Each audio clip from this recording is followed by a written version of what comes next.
Hiring is a skill set, just like any other skill set that we learn in our business. But the problem is that business owners who follow traditional hiring practices, that sets us up to mishire 75% of the time. You're listening to the Profit by Design podcast, episode 43.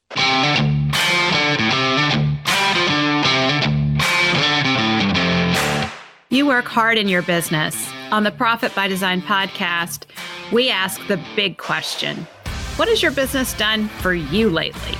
Hi, I'm Dr. Sabrina Starling, the business psychologist, the author of How to Hire the Best, and your co-host on the Profit by Design podcast. Weekly, my co-host, Mike Bruno, and I bring you tips, tools, and strategies from our own experiences and from the experiences of our guests, who are entrepreneurial thought leaders and real-life entrepreneurs, all to support you in making intentionally profitable and sustainable business decisions to live the lifestyle you desire. Profit Designers, on today's episode, we're doing a follow-up to one of our previous episodes when we had Erin Longmoon of Zephyr Recruiting with us.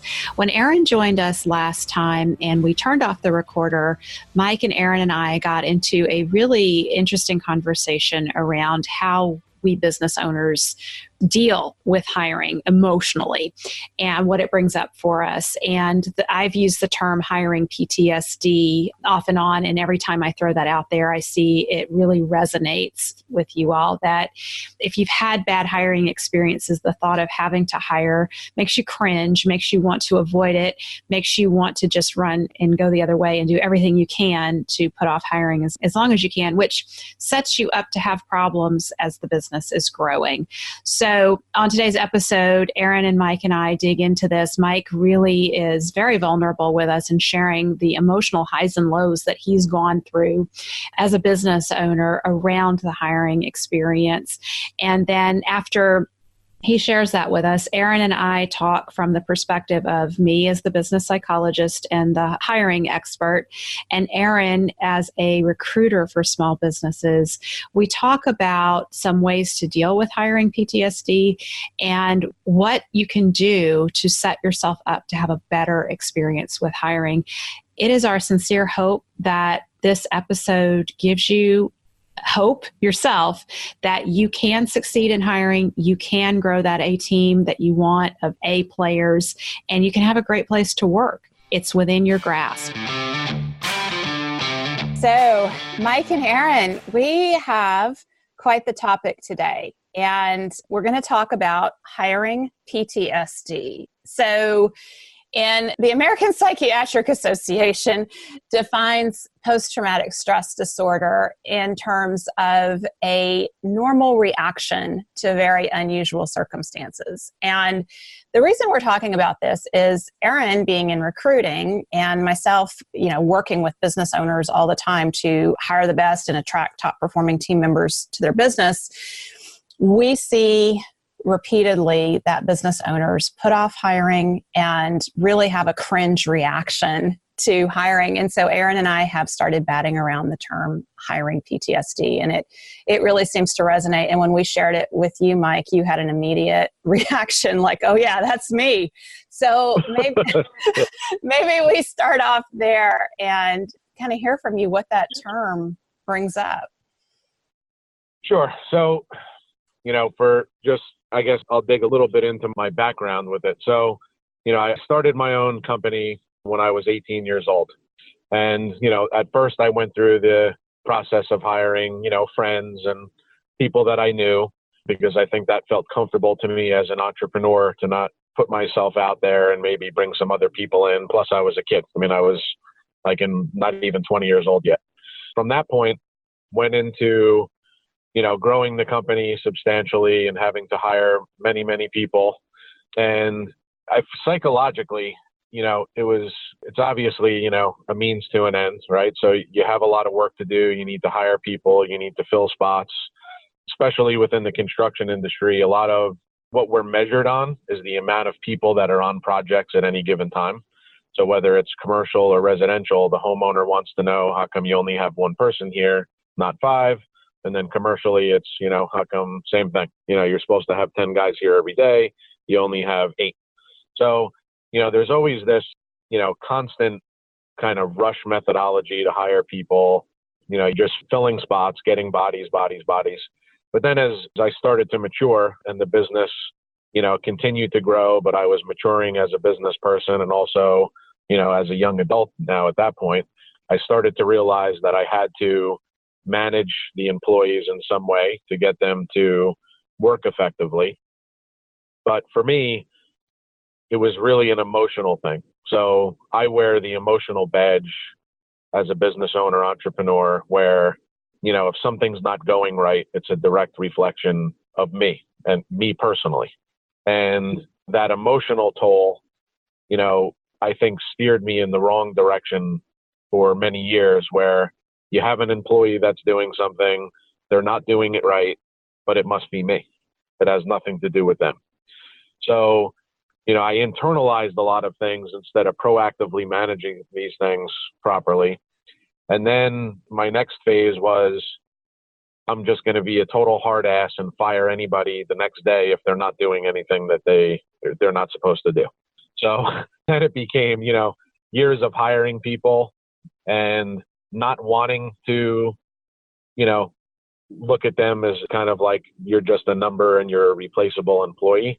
But in my mind, it was the only way, it was my coping mechanism, because I felt hurt by a lot of employees that I hired and paid well that didn't do right by me, but I didn't know how to, proactively manage that properly. It was my immaturity at the time, but it was very hurtful. Like I started getting a lot of scars and I was, masking the pain, so to speak, the emotional pain of I'm hiring somebody. I want to be nice to them, but should I be nice to them? Because then they're going to take advantage of me.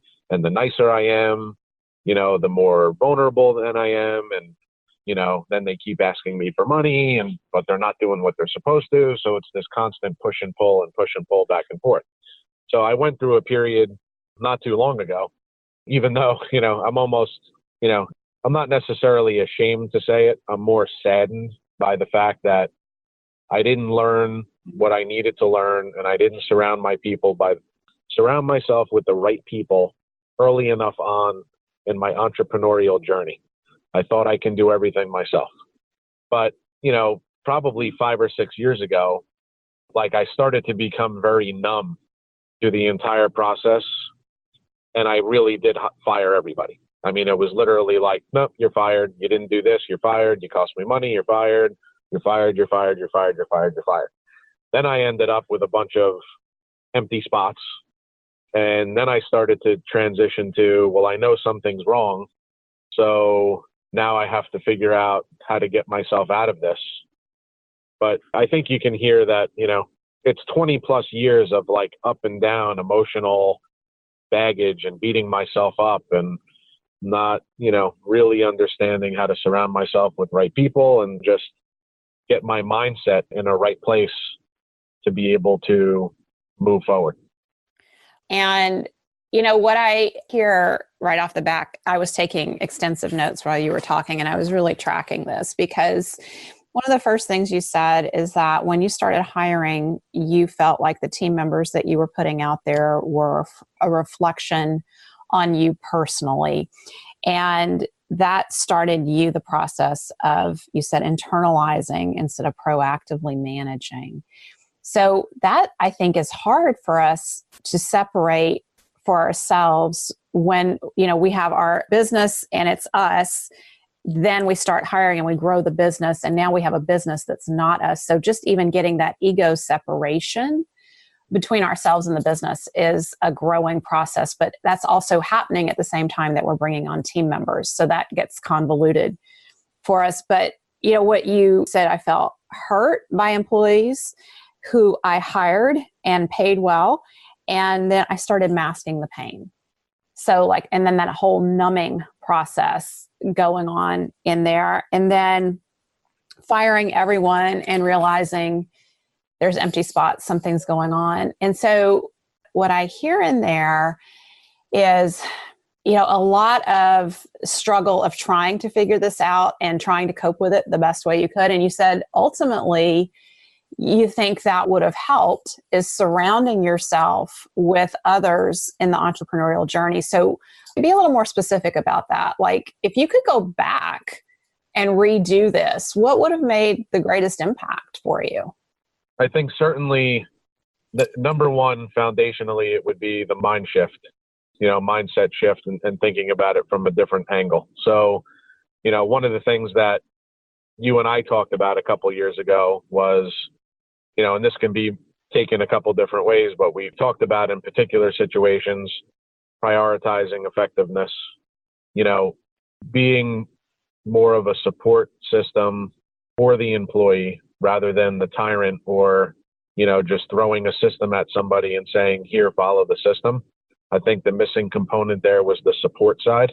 And again, support really is a lot more than just saying, I'm supporting this employee by giving them a paycheck and giving them a system, right? I mean, the support goes much deeper than that in terms of, it's also providing them with psychological support and, positivity and effective communication. I mean, there's all those nuances that really go into it.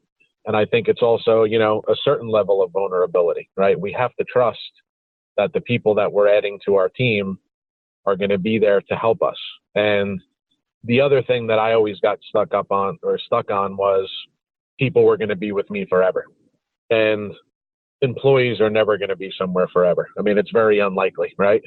So, and I think, it's okay to invest time to prioritize the effectiveness, even if it's short term, because it's moving the needle on the business, right? And I think if I knew that early on, just thinking to myself, I have to provide system and I have to provide support, then I'm prioritizing the effectiveness for the term that they're with my company.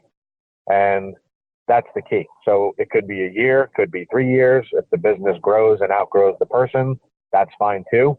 But for that period, we're prioritizing the effectiveness of it. And, I just didn't seek any of that type of help, right? I didn't seek out somebody to help me with my recruiting process.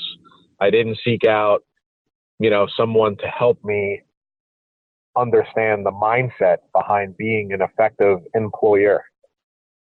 I always blame the employee, or I did have a crappy recruiter actually. But again, it was a very kind of, it was a very systemized process, but I think it was like too textbook, right? I mean, it didn't have the relationship side in it. And it was very clinical. Like it just didn't work. Yeah. Right. The humanness, was missing. Yeah, and that's a big piece. And we talked about that in the previous episode with Erin on recruiting, which anybody listening, if you haven't listened to that episode, you're going to want to go back and we'll link to that one in the show notes. So, Mike, one of the things that is really catching my attention is you're talking about prioritizing the effectiveness for the term that they're with me. And I think when we are hiring, we have a vision that we're hiring somebody who's going to be with us for life. And we're going to build this team of long-term team members. And it's all going to go wonderfully and everyone's going to get along great. And that's just not reality. And so like you're describing that you had to come to terms with that. And that we have to make it the best experience that we can make it for the time that they're with us. Correct. Yeah, and it was, I think that's a whole business model kind of business system thing, because I definitely didn't, I guess I was kind of focused on the short-term side of it, right? So I need to fill somebody, and once I fill that spot, I don't have to think about it anymore, right? So now it's, boom, I hired somebody, all my worries are over. I don't have to think about it anymore. Oh, so it's kind of like a task that we check off the list and then we're done. And nothing really happens after they're on the team, except they just need to get their work done. Right. Okay. I got it. All right. Yeah, that's huge. There was definitely a huge sense of frustration from that. The process became more and more daunting for me, right? So just picture and I know you guys understand what I'm saying, but, and everybody that's listening probably, they're like, yeah, I might even be in that same spot, but it's, somebody quits, right? And you're worried about all these different things and you're like, God damn it. Now I have to find somebody else. I have to fill this spot. So then there's like, okay, I'm going to take a couple steps back. I'm going to do it right this time. I'm going to try to hire the right person. I'm going to work on the job description a little bit better. I'm going to do X, Y, Z. So now you spend all this time interviewing a couple people or however many people. And then when you make the decision to hire somebody, I used to go home and like tell my wife like, oh, thank God I have this person starting next week and everything's going to be so much better. And I've been doing all this stuff on my own and I can't wait to get them started. And Monday would come and they would start and you would have this sense of euphoria and like, oh my God, this is the best thing ever for like 2 weeks. And then it starts going sideways again. And then I would partition that person off onto my numb employee side again and be like, okay, well, it's a body. They're not great, but whatever. And I would just let it sit there. And then I would deal with the next problem. So it was a very cyclical thing. And I just never felt like I was getting any headway with it. I think that's the part that creates this feeling of like post-traumatic stress disorder, because you're doing the same thing and you keep getting the same results that are not effective and they're painful because you're personalizing everything that's going on. And it's really hard to see what can I do differently. And, hiring is a skill set, just like any other skill set that we learn in our business. But the problem is that business owners who follow traditional hiring practices, like Mike just laid out there, that sets us up to mishire 75% of the time. So this is why we all walk around cringing whenever we think, oh my gosh, so-and-so just quit. And now, God, I have to go through that process again. And I have to find somebody real quick and I have to scramble. And there's all in that scrambling that's going on for the business owner. There's all this adrenaline and stress and all of that mixed in there. So it's totally packed with emotion. Totally. Yeah. I have to say, for me, that was one of the most difficult parts of operating those businesses, for so many years. It was just the whole process of finding good employees and then prioritizing the effectiveness and not getting caught up in the emotional side of it. And I mean, even as we're talking about this, I'm getting like aggravated because I'm thinking to myself, all the times that, there needs to be a very strong hiring process in place, but it needs to be based on a system that's in place for that, and a set of expectations that that employee or team member is going to follow. And then it needs to be proactively managed that way. So you're constantly talking about the expectations and, and performance and moving forward and all those things. And it also has to be okay in the employer's mind, the entrepreneur's mind, that this spot is not going to be forever or this employee is not going to be forever. And I'm okay with it because I have, a good support system for hiring employees, and I have a good system in place for what I want that person to do. And I've outlined the expectations for what I want that person to do. And, we have to separate the emotional side of it. It is hard. I think that's one of the most difficult things for me is to have a person, right, that you're, for a small business owner, when we hire an employee, we have to trust that person. We have to be loyal to them. We have to trust them. We have to take our guard down to a certain degree. I mean, there's a lot of vulnerabilities that we're opening up. It's no different. I mean, I know an employer is not a friend, but it's no different than when you meet a new friend. Right. You're communicating with the person. You're letting your guard down. You're being vulnerable. You're letting this person into your life, right? And small business is like, it is kind of more of a small, it is a life thing. It's not like a big company where, okay, somebody quits, they quit. Half the people don't even know who the person is. Right. So it's much more personal in a small business. Oh, yeah. Yeah. Yeah. So, Mike, I think we're going to do something a little different here. You've given Erin and I a lot to talk about back and forth in terms of, what we can shed light on from having helped so many business owners work through this. And so I appreciate you being so open with us on this process, because I know that what you've shared, as our listeners are listening to this, they're identifying and they're like, yeah, I felt that. And yeah, I know exactly what he's talking about. So before Erin and I kind of start bantering back and forth as the hiring experts here, I also want to share, Erin and I, we think we both have hiring PTSD ourselves, and we'll get into that in a minute.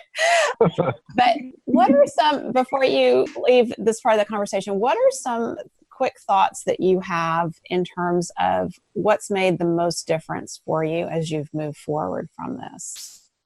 First and foremost, it's working with somebody to help develop a hiring process, an onboarding process, a system around that employee, but also, a reliable partner to kind of bounce some of these emotions off of, and to, kind of talk about the nitty-gritty of it, because that to me is hands down the most important.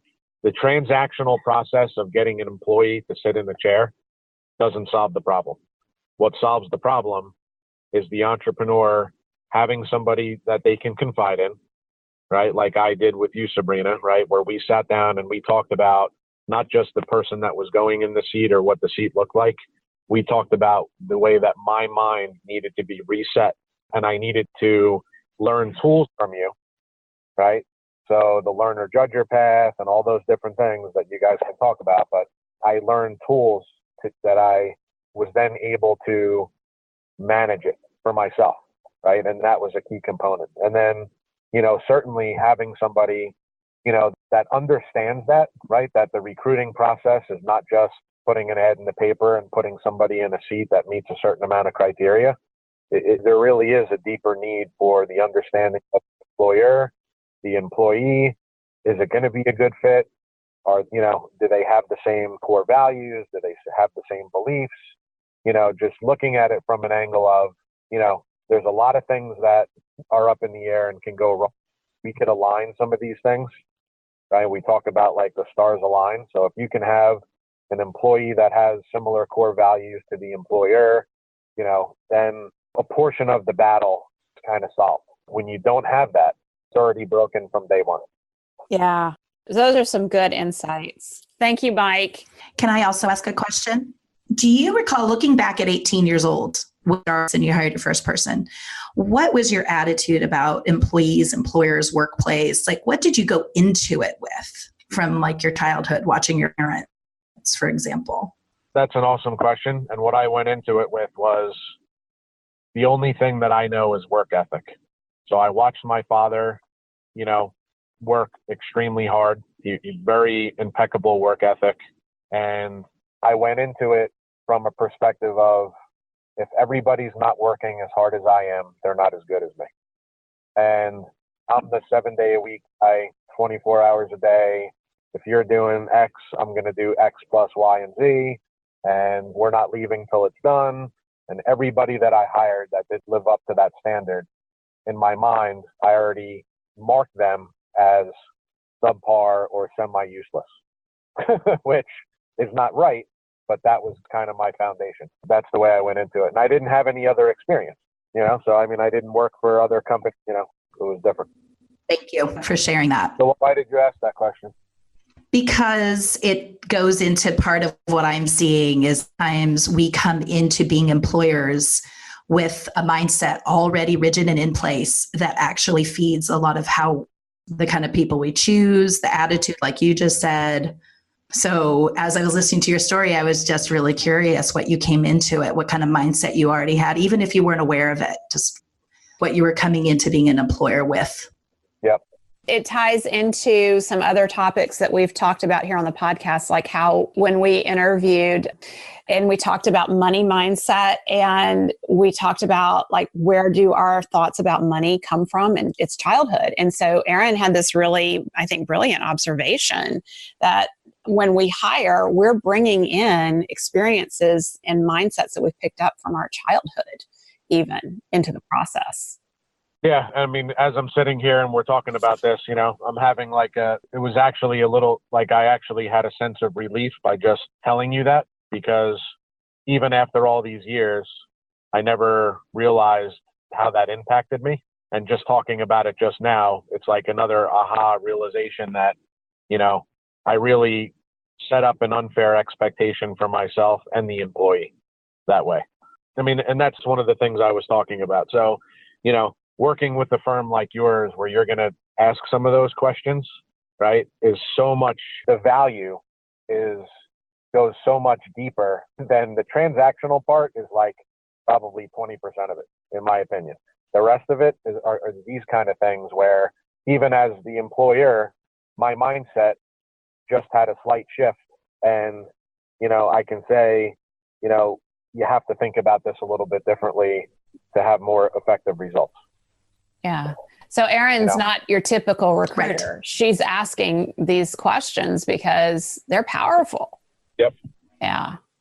So Erin, Mike he was so articulate in laying out the emotional experience that we entrepreneurs go through in the hiring process. I mean, all the ups and downs and the different ways of how we get on the hook emotionally. And one of the things that really, as I've thought about what he's said, one of the things that's really standing out to me is how we personalize what the team members are out there doing. We feel like it's a reflection on us. And I think as a business owner, it's very hard for us to separate that, okay, this is a business, it's not me. And this team member is out there doing things. And if they're failing in some way, it feels like it's, oh my gosh, it's at me, but it's really not about me. And Mike pointed this out, having a process to set people up for success. That's one of the key pieces. So I'm just curious, as a recruiter, for you, as you listened, what stands out for you from what you shared? There's a number of things that really stood out for me. I absolutely agree that setting up your team for success with a really thorough and well planned out onboarding experience is key. And then, of course, training and periodic check-ins. I mean, having that process really dialed in is really critical. But what I realized that's underneath a lot of that is, I'm going to just throw it out, it's this idea of safety. Like people, team members, employers, all of us as human beings, we really actually perform at our peak and at our best when we feel there's a foundation of safety in whatever group we're in or whatever setting we're in. I mean, we're going back all the way back to, caveman days of fight or flight or when you're safe. So part of what I think a really well thought out, well developed onboarding process and training process can do is kind of almost subconsciously set up that foundation of safety. And then what ends up happening, of course, is that as they start integrating more as a team member, they start learning more of the process and how you work and what you need from them. They feel that sense of safety. It's okay to be who they are, to bring their strengths to the table, to be able to really become a valuable part of the team and not just a warm body getting tasks done. It's a bigger picture than that. And that's when they really, I think, start showing up. And that goes right back to Maslow's hierarchy of needs, right? So when we are onboarding team members, and let's talk about the owner's safety, because it's the owner who's so stinking vulnerable with each team member that we bring on. And that's why we try so hard to make sure it's the right one, and we want to get it just right. I don't know if you've noticed this, but when we have clients who are ready to hire, they're doing their interviews, and that's when they start calling. They're like, okay, we interviewed this person and they said these things and everything kind of hit right, except for this one thing they said and this actually happened just this week. We had one of our clients reach out to one of our strategists with this exact issue. They said this one thing and it's really bugging me. And I wonder, is that going to, does that show what they're going to be like once we hire them? Or can we just discount this because everything else was wonderful? And what I really hear in that is, can I, as the business owner, be at risk taking on this person who may represent us very poorly out there in the field? And so the business owner needs to have some level of safety and emotional security bringing on the team member. When that is in place, then they're in that position to create the structure that's needed for the team members to come in and feel safe. But if none of that is there, all of our primitive brains are firing. Like we're an emotional exactly. And nobody wants a company led by lizard brains. That's not a good idea. But you know what? That's what's going on. So it's true. So much of the time. Yeah. You know, what makes me so excited about what you and I are up to in the world is we're really teaching small business owners the right ways to hire. No one's really doing that, Erin. There's so much out there for corporate hiring and HR. You know, if you want to learn HR, there's tons of places you can go to learn HR, but small business owners don't really have time to do all of that. And so I think we're really vulnerable when we start the hiring process. One of the things that Mike said is when he first hired, he was young and he just hired some buddies. And I think most of us, that's what we want to do. We want to just make it easy. We'll just hire our buddies and go from there. Yes, it's true. And, you know, to be honest, it helps launch businesses, right? I mean, he was able to start a business that way. I know a ton of other business owners that I've worked with who that was the way that they could launch a business and get the ball rolling. But it does at some point, and as it did with Mike, it has to shift away from that, you know, friends bringing on all of everybody's friends and we're all buddies and we can all go, I don't know, have a beer together is not really the best way to build a long-standing team that's going to have that stability and strength for you to scale and grow your business the way you want to. So obviously at some point it has to change. Yeah. And, you know, the other thing that I notice is that, you know, we are throwing around the term hiring PTSD. One of the symptoms of post-traumatic stress disorder is avoidance. And if we've been burned by a past hire or a past employee situation, we start to question our own ability to hire effectively. And we start avoiding the hiring scenario altogether and looking for ways to avoid it. I know personally in my business, because I have helped so many business owners with hiring issues and employee problems over the years, when it was time for us to grow and expand, I put the hiring off as long as I could. I used automation and independent contractors and you know, plugged in all the holes myself. And like, I think I can grow this business to 10 million. I don't need to hire anybody. I'll find a way. Yeah. And that didn't work. Yeah, I bet. And we're still, I mean, even now we're doing some cleanup on the back end because I put off hiring too long. And it is simply because I hadn't had a bad experience necessarily with hiring a team member. I've had, you know, my virtual assistant has been with me 13 years. She's been great. So that was a success. But I've heard all these horror stories and I thought, I don't want to go there. I don't want to deal with that. So have you experienced that yourself as a recruiter? Well, you know, it's interesting. I think that kind of circles back to the mindset stuff that we started talking about with Mike. And you know, sometimes going way back is also important. And my, of course, experience was slightly different than yours in terms of the way you know, you got all these stories and that affected sort of your mindset around being an employer. Mine came actually from my childhood, I think probably similarly to where, you know, Mike's may have stemmed from. And, you know, I had a mother who worked 80, 90 hours a week for years. And it made me a latchkey kid and I didn't have my mother around a whole lot. And, you know, so I've been examining as I'm learning more and more and during my research around all of this and trying to help my clients, I'm realizing how much that's fed my kind of avoidance about being an employer because from my kind of inner child, I guess, perspective, employers are evil and bad and they take the employee, you know, they took my mother away from me, you know, that kind of, obviously it's a childlike way of thinking of it, but I know that that feeds my perspective. And so I have to examine that.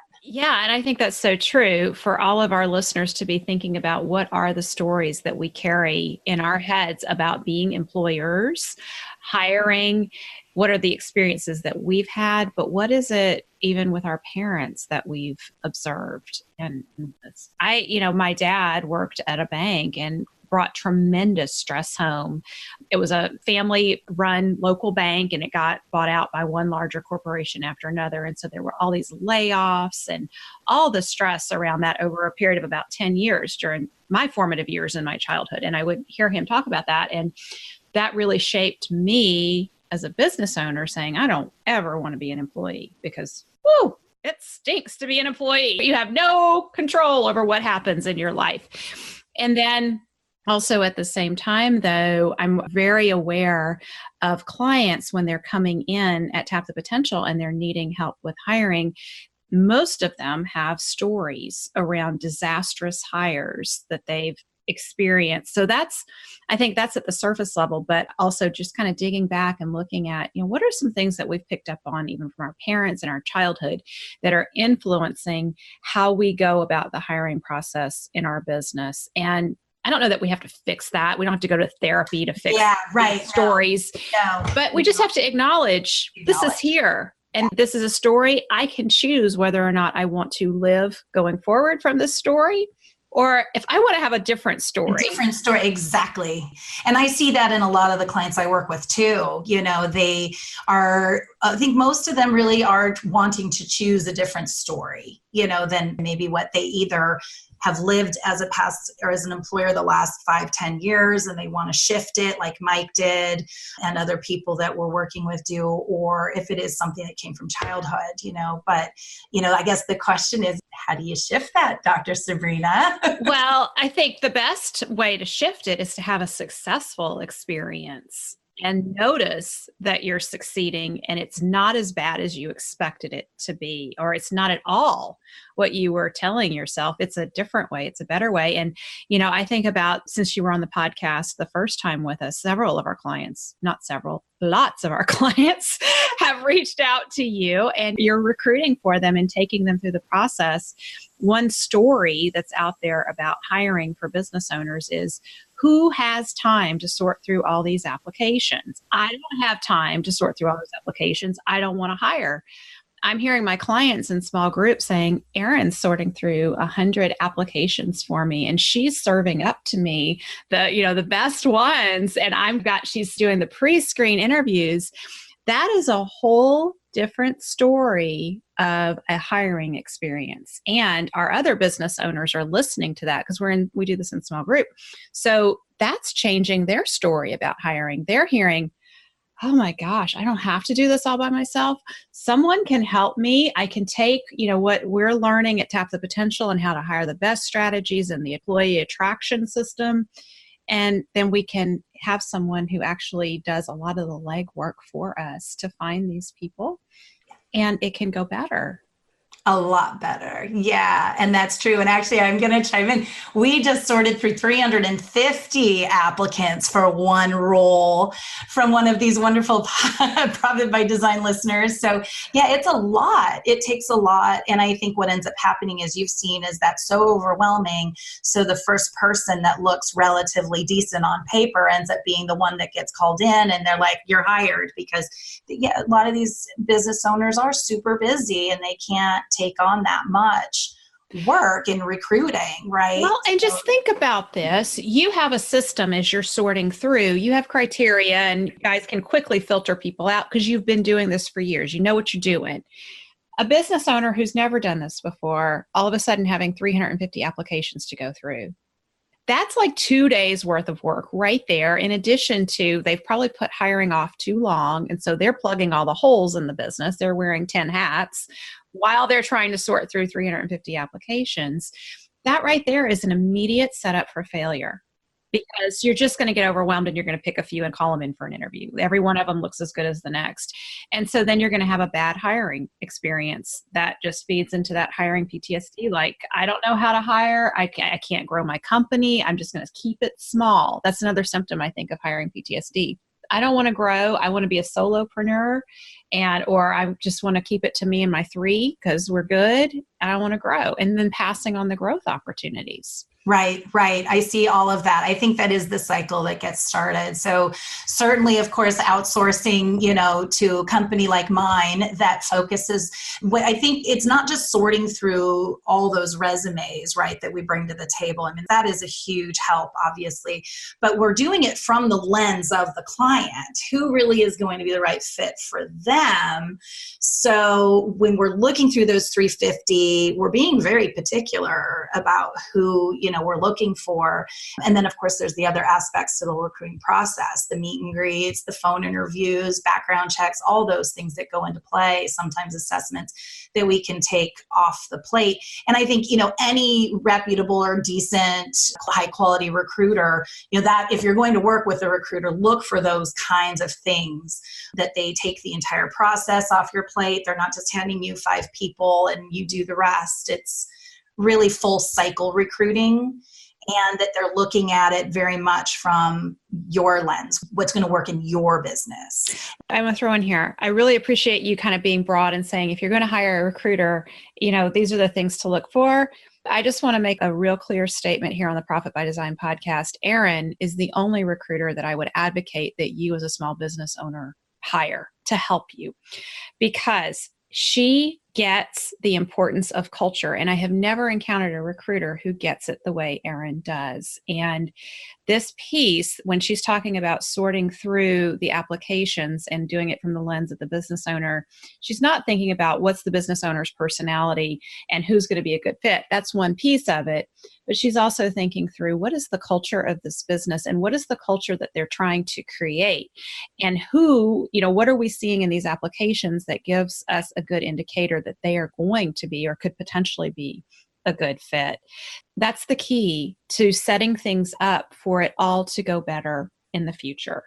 I really think, Erin, if we can get the cultural fit right with these small business owners and they have that next hire be a good experience, that piece of confidence building that, okay, I can do this. This one went well.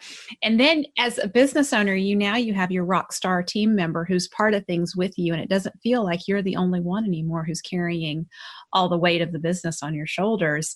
And that it creates a lift in the business. Whoa, now we have 2 rock stars, or now we have 3 rock stars. Look what we can do. Yeah, absolutely.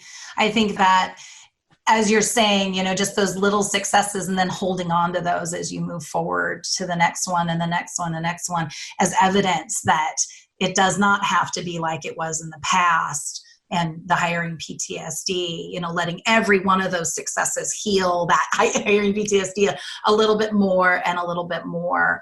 And then you start creating just a really great cycle and a really great momentum. And I think this, and you've written about it even in How to Hire the Best book, about when you start getting a team of A players together, they hang around each other, they start referring each other, and it just kind of becomes this snowball of people who aren't A players just kind of don't even gravitate toward the company as much anymore.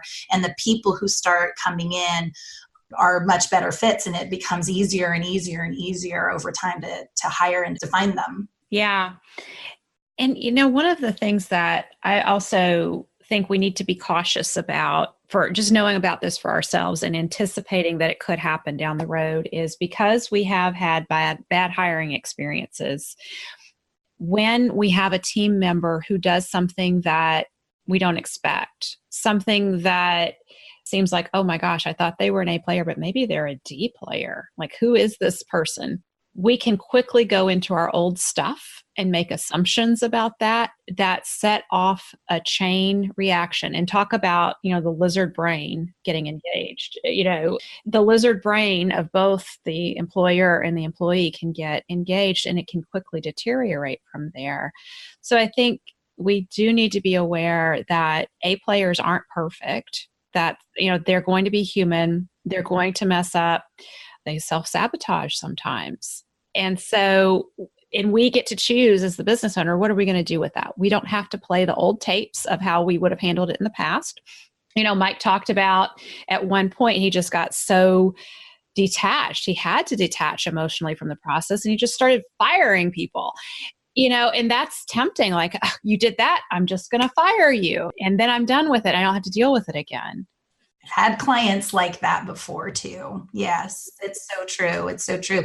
And then I think you start getting into the next layer, and tell me if you see something else, but of things like leadership training and how to be a good leader, and that coaching, if there's a way to coach your people to being the best that they can be, so that, when somebody stumbles like this, it doesn't have to mean, like you said, the end of the world, you're fired, you're out of here. But how do we turn this into a teachable moment, make you an even stronger A player? Because who they were yesterday before the mistake is still there, right? It is still there. That A player is still there. But you're right, we stumble and fall. So, if we can maybe even proactively think about how we're going to be a mentor, leader, or a boss in those situations, so you're armed with those tools before it happens, can really help turn that situation around. Yes. And, one of the things that I get asked a lot is, how do I know if this A player is really an A player after they've screwed up? What should I be looking for? How do I know they're turning it around? And the rule of thumb that I throw out on this is that an A player is open to feedback and will take the feedback in and do something with it. And it will not just be one thing or one day where they improve. It's a steady upward improvement, versus someone who's not an A player. They'll screw up. You give them feedback. They will start pointing fingers and tell you it was everybody else's fault but theirs. And then you'll see a slight improvement the next day or the next 2 or 3 days, but then you see the slide backward. So the real distinction is that A player open to feedback, and do you see steady upward improvement from there? And again, we have to recognize we're all human. There's going to be some slide back, but it should not be a constant slide backwards. Right. Yeah, no, that's all really great points. And it's interesting because in the recruiting process, sometimes we try to ask those hard questions that will at least try to help reveal if they have more of a fixed mindset or a growth mindset, or if they can be coached or not be coached, or take criticism or not, by just asking really open story-based type questions. But tell us one time that you really, really messed up. What'd you do? How'd you handle it? And a lot of times you just hear in those nuances of the story where they're coming from, answering those questions. Are they going to be the kind of person who's going to continuously grow and drive forward, or do they tend to slide back into old patterns? So certainly the recruiting process, it is not, I wish I could say it is, there's a perfect system. We're all human, so it's a little bit more nuanced than that. But, if you can ask really, really intentional questions in the interview process, that can also help reveal those kinds of things. So, one of the things that I recommend when the business owner is doing the interviewing, after, assuming they've worked with you and then now they're doing their final interviews, that it's really good to have somebody else in the room as you're interviewing. And if that person can take the notes while you ask the questions and you pay attention to the body language and the response, that gives you enough opportunity for your intuition to kick in and to notice if somebody's body language is out of sync with what they're saying, or if they develop a closed posture all of a sudden in response to a question. You can follow up on that. But when it's just you by yourself trying to do the interview, you're trying to remember what you're supposed to ask. You're trying to pay attention to their response. You've read the Who book. There's some things you're supposed to be listening for, but you can't remember what you're supposed to be listening for. And then you're taking notes. You're taking notes, and you're supposed to be scoring them on this criteria. And it's all supposed to, every interview is supposed to be the same. And, right. How do you do this? So just having that second person in the room to take some of that off your plate, so that you can really just listen and be present with the person that you're interviewing, I think makes a huge difference. I think it dramatically increases our chances of being successful in that process. Yes, absolutely huge. And who's in that room with you, I'm sure you would agree, makes a difference too. You can have someone, just anyone taking notes, but if there is someone on your team that you feel is particularly intuitive or a particularly good listener or, particularly adept at, kind of reading people and stuff like that, even though they're taking notes and kind of more silently in the backdrop, sometimes it's good to have someone like that, if you have someone like that available, to be the other person, so that they're kind of seeing some of the things that you're seeing and you can, check in with them. Mm-hmm. And one of the, some of our profit designers have sent their team members through like our Coach Approach program. So if any of you are listening and you've had your team members go through Coach Approach, they may be a good co-interviewer with you because they've learned those listening skills. They've been paying attention to body language and they've learned about the follow-up questions to ask to get people to reveal more and more in the conversation. So those are all skills that also translate to a good interview process. Yeah, that's terrific. That's so terrific.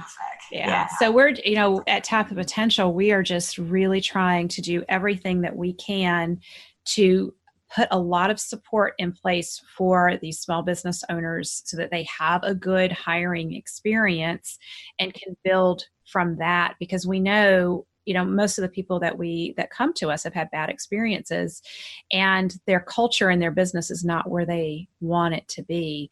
So I really feel like, boy, there's this critical juncture that if we can help them navigate and have a good successful hire, 2 or 3 successful hires, they're going to be able to get a system in place for the hiring. They're going to be able to get a system in place for the onboarding. And, once we have systems in place and something in our business, it frees up a lot of energy. Like we can go and focus on other things. We don't have to be stuck in this hiring PTSD space. Exactly. It's so true. Yeah. You do way more fun stuff with that team, right? Yeah. And things. And I love it when my clients tell me, I had this one really good hire and I've sent them now through Leadership Bootcamp and Coach Approach, and now they're doing all the hiring in the business. And I sit in on the interviews, but they really run the whole process. That's the ideal, is to start building the team that can do this. And it's less and less dependent solely on you as the business owner doing it. Yeah, absolutely. That is great. And the other advantage, I think we've mentioned this in both the last podcast and earlier, is when you're the owner, there's still a connection that you have that brings, and I hate to say this, but a little bit of like a bias or that idea of being able to see the forest for the trees. We're so emotionally connected to our business in a very different way than even our team members are, even the most invested ones. It's still different.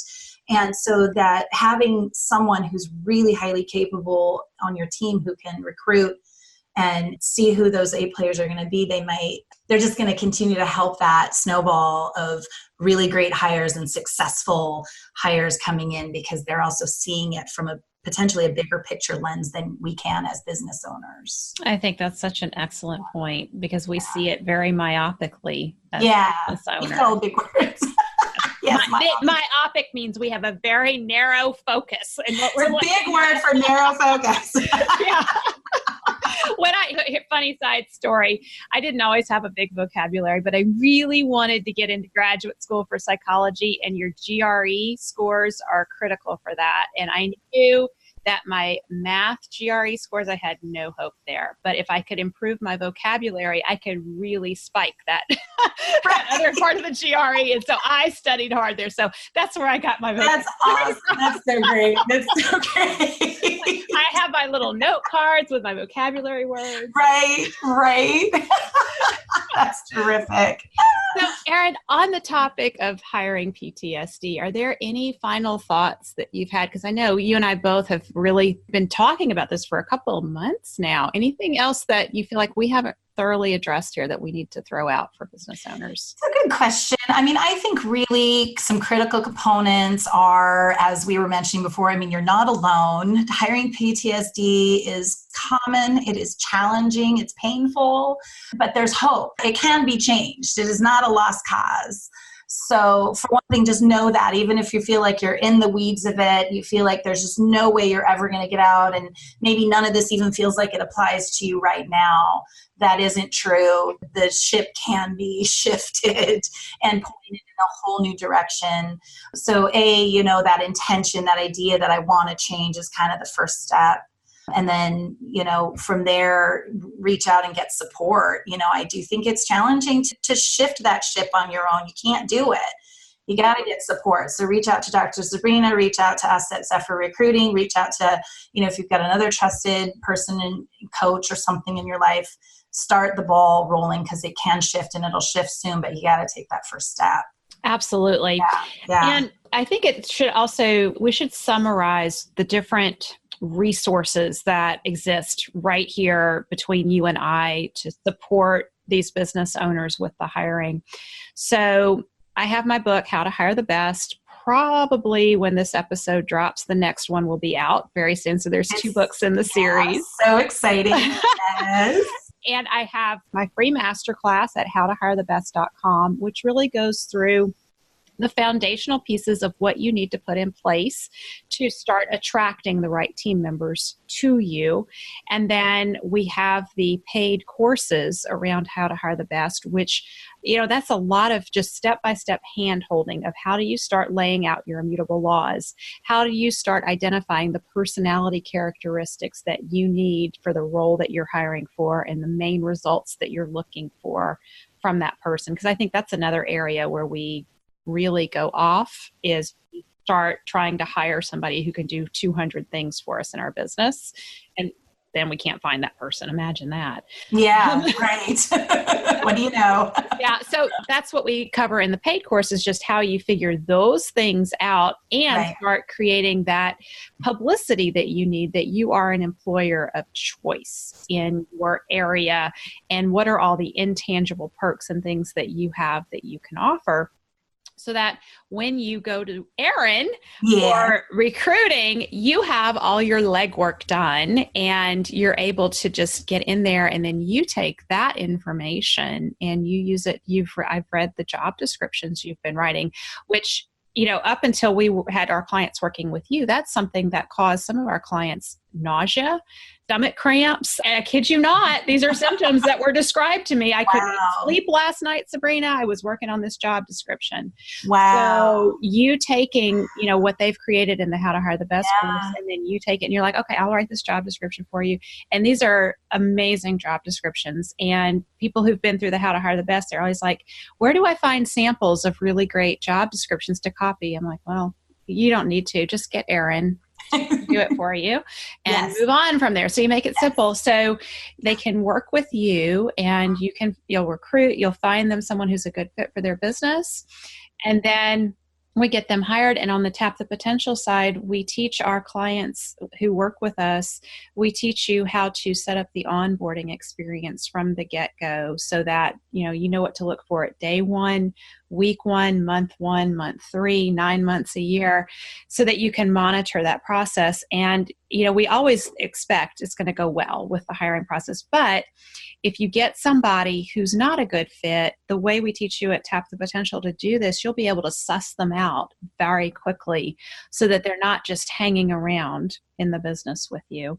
And then if they turn out to be, they prove themselves, they are A players, then we have leadership boot camp that they can go into, where they learn how to be an even more valuable team member for you, and then coach approach, so that they can become an integral part of your leadership team. And really, if you are listening to this and you are at the place of, I'm a solopreneur, I don't know that I can hire somebody, I don't know how to grow my business, I have all this opportunity, but I don't know how to grow.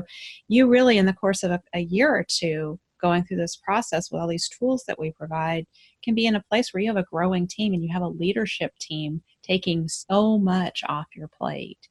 So the resources are there.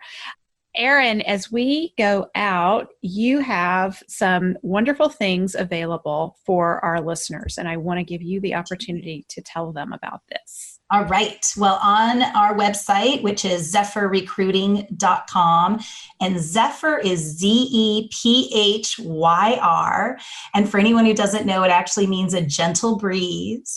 which is what it should be like working with us. So if you go to zephyrrecruiting.com, there is a welcome mat for Profit by Design listeners. And if you just click on that button, there's a couple of freebies there for you. One is the 5 secrets that this is the one, and it's some little tips on how to know if this person is really the one you should hire. And also 8 key steps to ensure employee loyalty. So just some of our sort of out-of-the-box thoughts on employee retention and why employees really stay where they stay for 12, 15 plus years. It's not always what you think it is.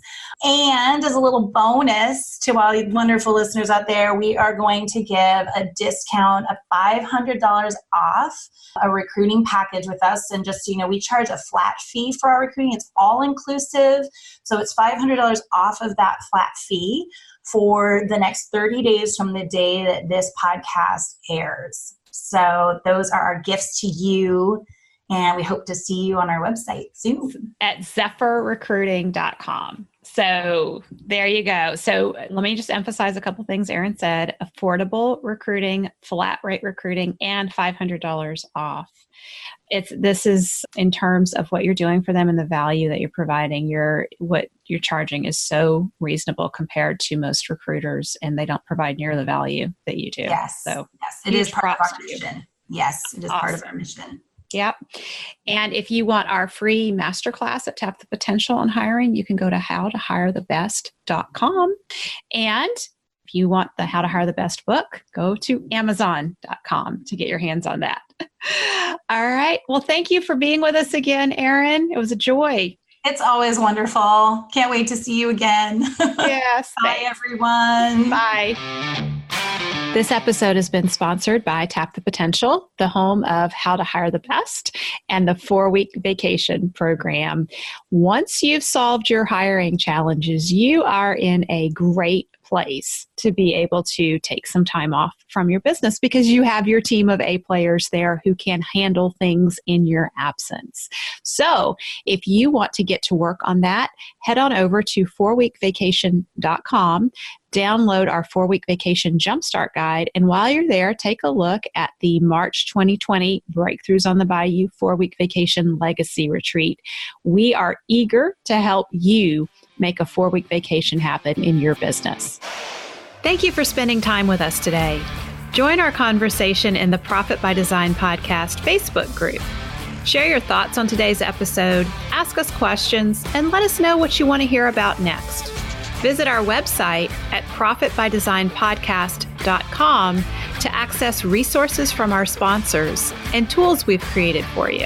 Subscribe to the show on whatever platform you're listening to right now. There's a subscribe button right there. Go ahead and hit it so that you always get a notification when we release a new episode. And finally, share our podcast with a friend if you know a friend who would enjoy it. Thanks again for listening. This is real life business. Keep your chin up, keep moving forward. You got this.